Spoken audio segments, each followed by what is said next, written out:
went to Bayview High School and played all the sports there, but football was always my favorite. Bill Wick graduated from Bayview 3 years before me, and he really pushed me to go to Carroll. Coach DeFrancisca called me and invited me out. My brother decided in the meantime to go to Carroll.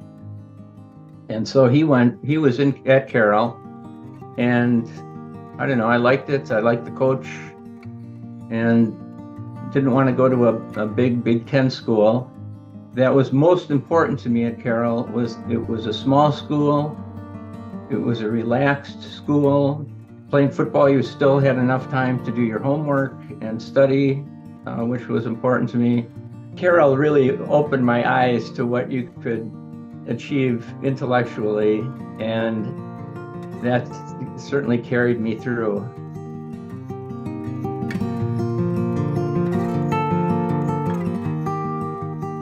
The thing I enjoyed most at Carroll was playing football. Lots of my very close friends were on the team. Jeff Comisford and Dave Anschutz have been and Jim DeYoung have been my best friends for probably close to 50 years, I guess. First of all, the friends I made on the team were the most important thing to me. We were all really close, just like a family. And we all hated to lose, and we all liked winning. Probably the most memorable thing that happened to me is I think we were playing North Park. I managed to get 4 interceptions that day, but 2 of them were because of Jeff Comisford.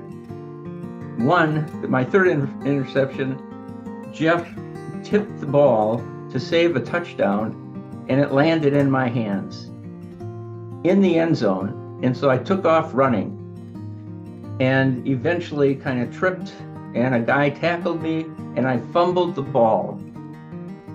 And so there was just a few plays left in the game, and I intercepted the 4th pass only because I fumbled.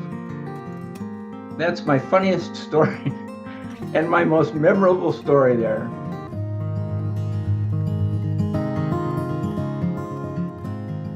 Jeff and I really weren't competitive with each other. We were just best friends. We roomed together. He was just a great player. I didn't hold a candle to Jeff. In 1970, Jack and I were both sophomores, and it actually happens that Carroll has the best record ever that year. We were 8 wins and 1 loss, so statistically we were the best team Carroll has ever had. That year I happened to have a really good season. I set the CCIW interception record with 8, and Jack was my biggest cheerleader. It was just wonderful. Well, the next year he proceeds to outdo me, and he establishes the new CCIW record and Carroll's record at 9. So I got to be his cheerleader and watch him establish the new record. My senior year, I got hurt. I sprained my knee that ended up resulting in a partially torn hamstring, so I missed 4 games that year. Being injured and not able to play it's a pretty rough thing when you enjoy it so much. I don't think the team missed me. But when I finally was able to play, we again did pretty well. Coach DeFrancisca did a really good job of motivating the team. I really liked playing for him. He took the game seriously. The most inspirational thing for me on that team was Comisford just constantly getting interceptions. And I think he probably for 3 years in a row was all conference. He was really something. I think Jack helped me and I helped him, and together we're probably the best tandem defensive backfield in Carroll's history. Well, I mean, I'm honored. I was shocked, believe me, I was shocked. When I got a call from the athletic director, I thought it was a joke the first time. I thought DeYoung put him up to it. I still kind of do. But I suppose the influence that DeYoung and Anschutz and Comisford have, I could have probably walked into the Hall of Fame just based on their friendship. I just like being part of a group with Dave and Jeff. That's the most meaningful thing to me. I'm so old and I'm so long out of college that, going into the Hall of Fame is a fun idea, but it wouldn't mean anything if Jeff and Dave wouldn't have helped do it.